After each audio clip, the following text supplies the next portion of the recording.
Welcome to the Clima podcast. In this episode, I talk to Matthew Cutler-Welsh. Matthew is the Business Development Manager for Homestar at the New Zealand Green Building Council. He's also a board member at the Passive House Institute, as well as hosting the Homestyle Green and co-hosting the Passive House Accelerator podcast. Today, Matthew and I discuss the role that Homestar plays in assisting New Zealanders to build more sustainably.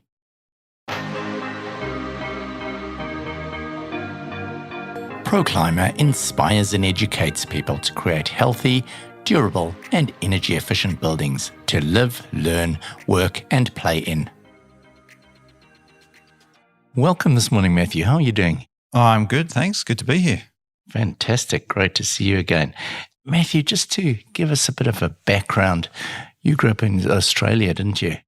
I did, yeah. Grew up there from about the age of 3.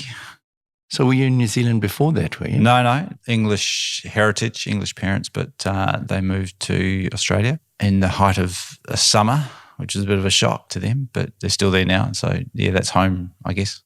So what prompted the move over to New Zealand? Went overseas, did the OE out of high school when I was finishing high school in Adelaide, and then met a bunch of Kiwis when I was overseas in the UK. And went back home, and then I'd stayed in touch with them, had pretty influential time, and I kept in touch, and then they convinced me to come here, and I'm still here. And what interested you to study engineering? When I came, I was doing outdoor stuff. I came and did an outdoor recreation course and went off and worked at Outward Bound for a while, but while I was doing that, I met someone who had done this course called Natural Resources Engineering, and I was immediately fascinated by that because it seemed like a really good combination between my interest in the natural environment and technical stuff. My dad was a motor mechanic, and I was always out in the shed with him and building stuff or taking things apart.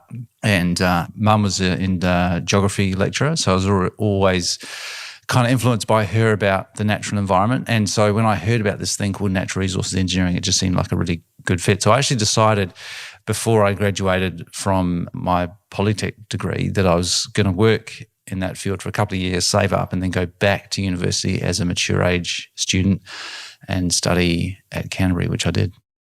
And you're a bit of an old hand at podcasting, aren't you? When did you start podcasting, Matthew? I think around 2014 was when I kicked off. So, yeah, nearly 10 years ago. I'd started listening to podcasts prior to that, when probably pretty soon after they started to become a thing, just because I was doing a bit of running and it was something to listen to. I kicked off with Homestyle Green.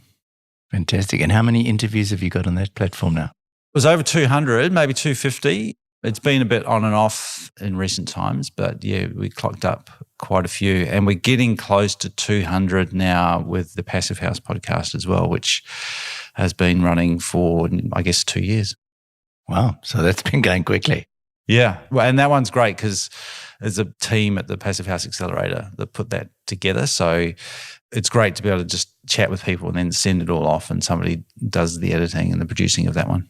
A lot easier, yeah, certainly. It's good. Yeah, we're lucky to have someone that does that for us as well, which is really, really awesome. Now, Matthew, tell us about how you came about getting into Homestar. I was working for a company who was selling insulation and heat pumps as part of part of the program going back to 2006, 2007 with the ECA Warm Up New Zealand campaign. So that was the funding for basic retrofits of homes to get existing homes up to a better standard, putting some insulation in the roofs and selling heat pumps. We sold a few other things like trying to get people into those compact fluorescent lights and just trying to make power bills a bit better. And as I was doing that, this thing called Homestar launched. I'd become aware of Green Star a couple of years prior to that because the Green Building Council had just got kind of started in New Zealand.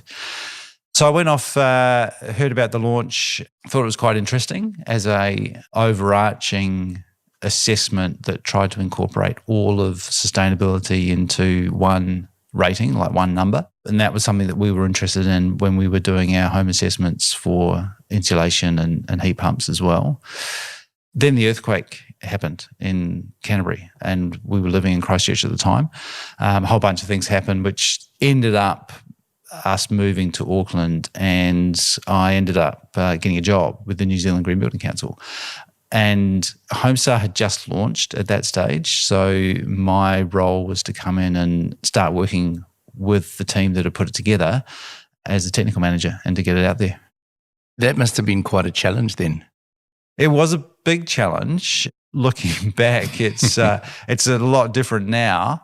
It was quite exciting. It was this new thing. We had a bit of a push to consumer market as well. So we were at home shows and we were trying to sort of launch the brand. And the New Zealand Green Building Council was quite new as well. So there was quite a few Green Star projects around. So we had the backing of the World Green Building Council, but as an organisation, we were quite young too. So there was that sort of uphill battle. And I guess it's still going on, but there's a lot of interest in sustainability, but there's always that greenwash battle that you're having as well, that a lot of people want to be seen as sustainable. And that's a lot of the reason why things like Homestar, Green Star, and even Green Building Councils exist, actually verify some of those claims. So what are the core components of Homestar? Yeah, so Homestar, one of the biggest challenges we had early on was convincing people that it's not just an energy rating, it's a whole sustainability rating. It's New Zealand's environmental rating for homes. So energy is a big part of it, but comfort and health are really, really important as well. So there's no point in being energy efficient without having a home that's warm, dry, and also comfortable all year round. Water efficiency is another component. And then there are other elements like the choice of materials, low toxicity, and also location's quite a big thing as well. So there are some points available for proximity to amenities. So it's really comprehensive and broad and tries to balance all of those metrics that make a home livable and sustainable. More recently, we also have included things like carbon, both embodied carbon and operational carbon. And in the latest iteration, we're also looking at resilience and adaptation because that's becoming more and more important alongside and separate from sustainability. Matthew, can you give us a bit of just to explain a little bit more in depth, the whole concept behind embodied carbon? So embodied carbon is all the energy that goes into making a product, as opposed to the energy and emissions resulting from the operation of whatever it is. So in our case, a home has operational energy, so that's all the energy that you consume. Now, we're lucky in New Zealand that a lot of that energy comes from quote unquote renewable resources. So only a small portion comes from coal or from other sources that will generate greenhouse gas emissions.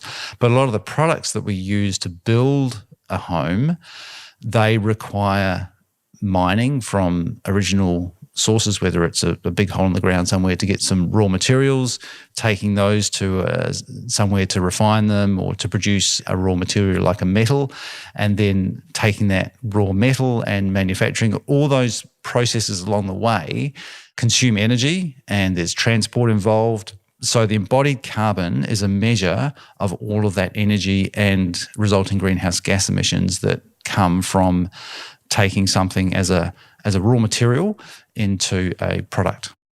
Okay, so operational carbon, then that's the operating of the building, is it? That's right. To the manufacture. And that's relatively easy to calculate in New Zealand because we have this conversion factor between kilowatt hours of electricity usually to greenhouse gas emissions, which we can get. It's a little bit complicated when you have to include things like transport, and if you're using other sources of fuel, like we still have a lot of houses with natural gas.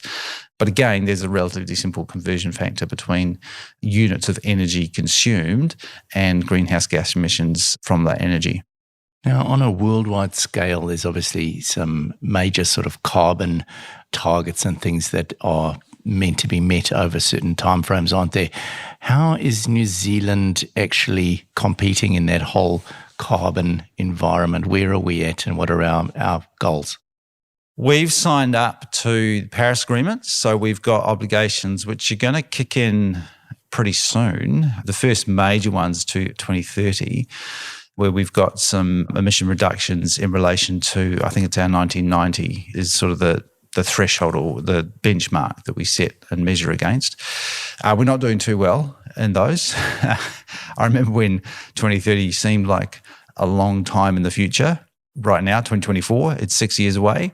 And if we're talking about the building industry, that's not very many large projects away. If you think about a large apartment building or a large commercial building, some of those might have 2 or 3 year design and build horizons. So we really need to be thinking about that stuff now. There is another quite important area that's kicked in already, which is the reporting requirements. So we're signed up to a thing called TCFD, which is the Task Force on Climate-Related Disclosure, Financial Disclosure. And that's happened now. The first year of reporting is this financial year. So basically the top 200 listed companies in New Zealand had to report their carbon emissions from their operations alongside all of their financial reporting that they legally have to do. That's already happened. So some of these things are having real consequences for some of our largest companies already. Well, that's good to hear that there are actual consequences and that it's not just a sort of a wishy-washy thing. Absolutely. And I always point out to people in the building industry that that's going to start impacting us very soon. So those top 200 companies includes all the banks and all the finance companies and insurance companies.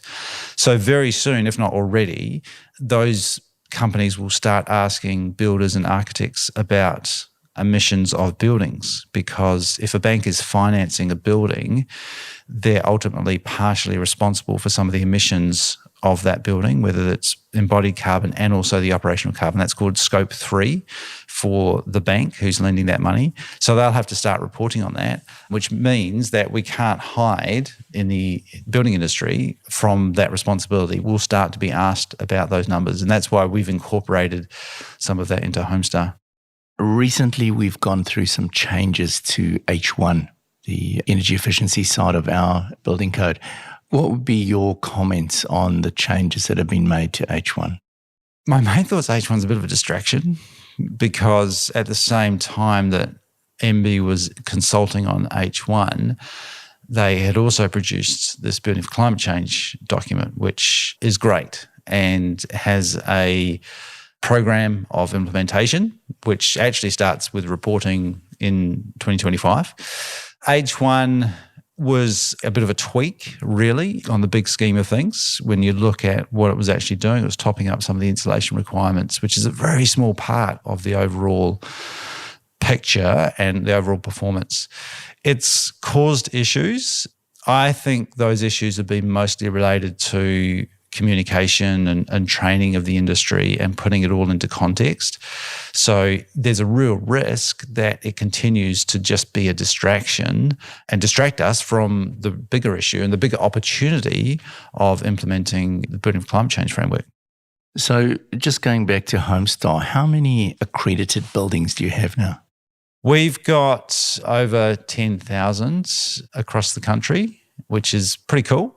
It's been far from linear growth. We've had pretty substantial growth in the last 3 or 4 years. So over the last couple of years, we've had about 5,000 registrations. That's 5,000 dwellings per year being registered, which when you consider there's around 45,000 building consent applications across New Zealand, and we're still completely voluntary as a rating, that's a pretty significant growth. So we're going to be pretty busy processing those and as submissions come in over the next couple of years. So what sort of cost is there involved in getting a building passed through?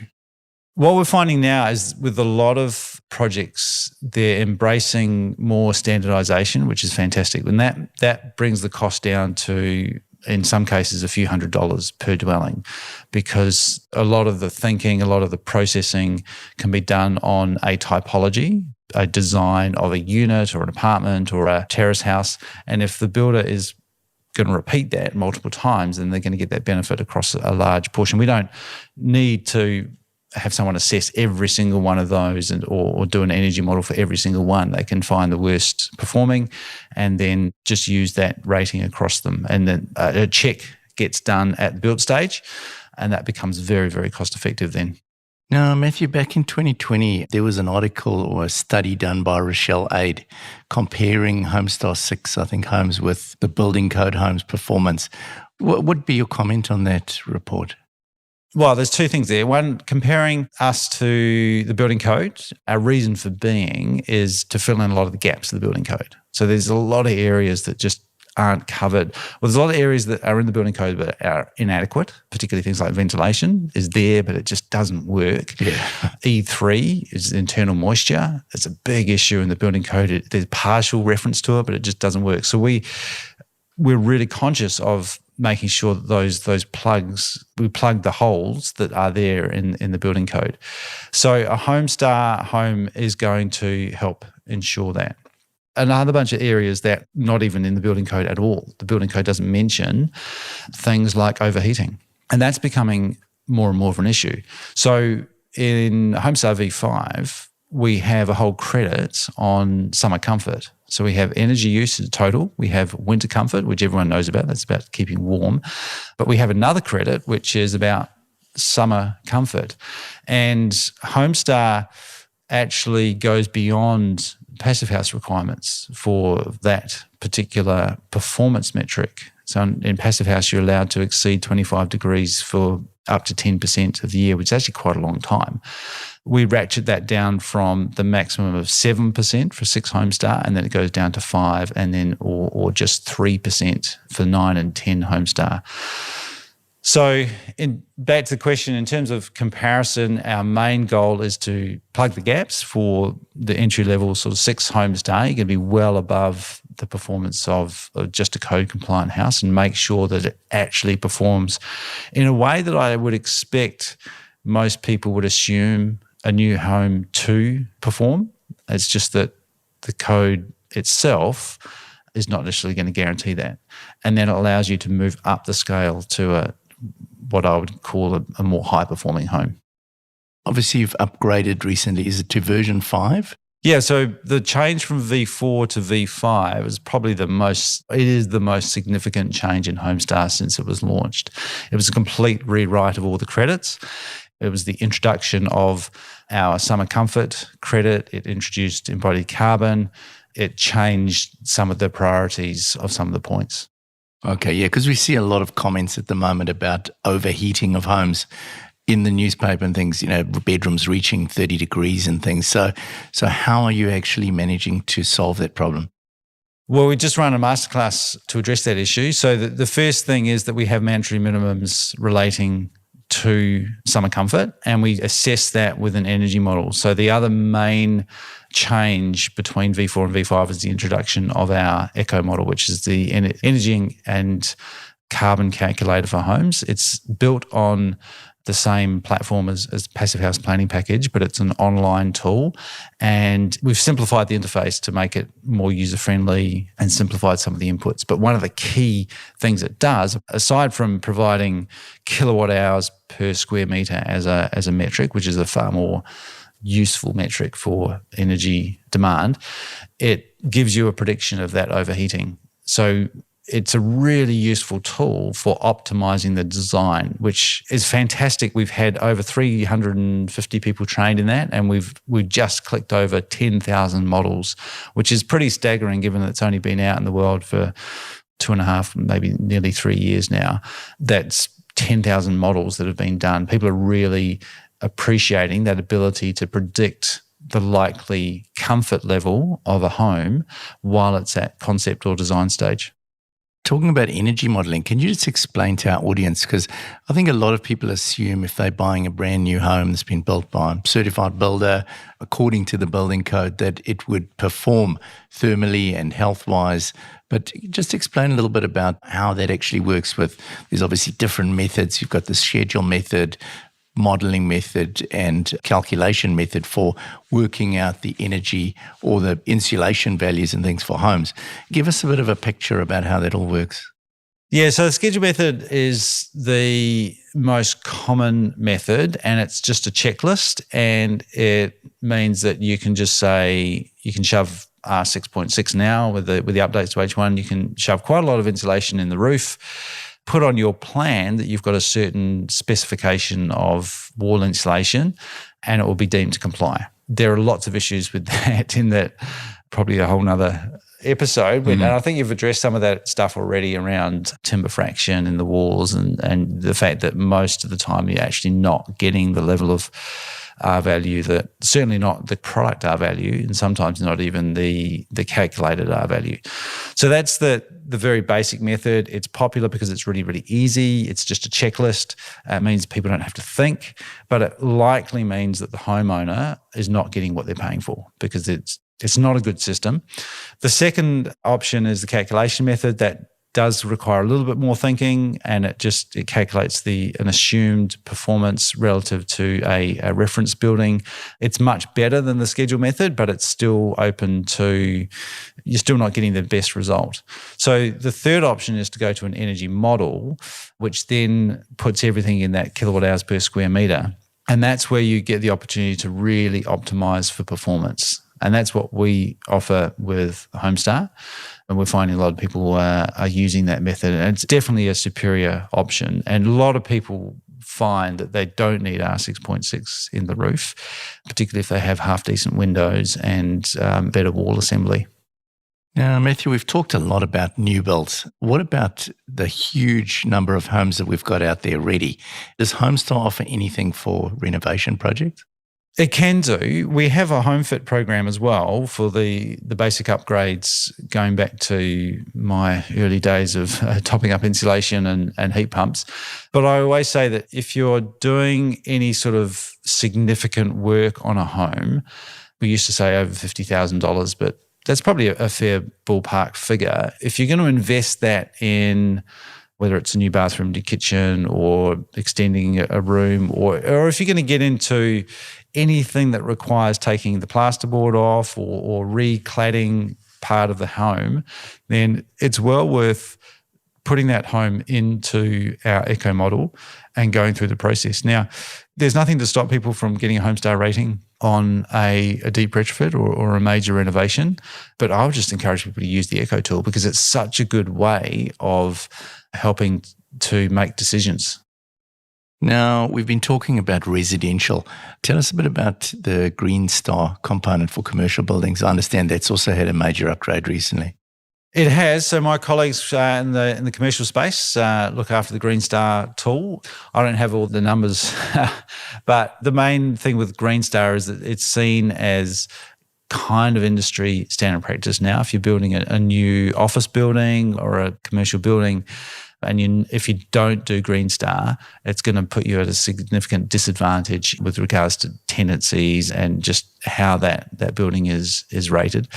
It has had an upgrade. It's going through that process at the moment. So it's sort of in transition between the old version and the new version. These things do take a while as projects work through the process, but very similar to some of the upgrades with Homestar. So incorporating things like embodied carbon, resilience and adaptation, looking at new ways of assessing individual products. So yeah, it's exciting.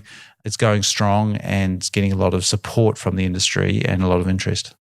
Fantastic, Matthew. So just to tie up this interview this morning, where do you see the New Zealand building industry going in the future? We've got still a long way to go to catch up. We sort of have this battle with Australia as to who's the worst in the world. The big priorities next for me, air tightness. We're totally out on our own in the world with not having any reference to air tightness in the building code. At the same time as that, we need to fix ventilation because our G4 clause is woefully inadequate, as is E3, which we talked about before, internal moisture. I know Thomas has talked many times for years and years about the impending Leaky Buildings 2.0. That's definitely a real thing. It's a real risk. So they're the priorities for me. I'd like to see an update to G4, E3 and the inclusion of air tightness. And we've got to have something in there, embodied carbon. And the simplest way of doing that is to get the Building for Climate Change framework implemented. It's there. It's written. We just need to do it. Fantastic. And I will be catching up with Julie Villard in the future, who's already presented that whole document to us. So that'll be a really interesting interview. Awesome. Thank you very much. Thanks for your time. Cheers, Matthew. Sharing knowledge is at the heart of our strategy to make buildings better for everyone. Sign up for our podcasts to learn more about creating healthy living conditions by protecting building structures from external and internal moisture damage. Thanks for listening. Looking forward to having you with us next time.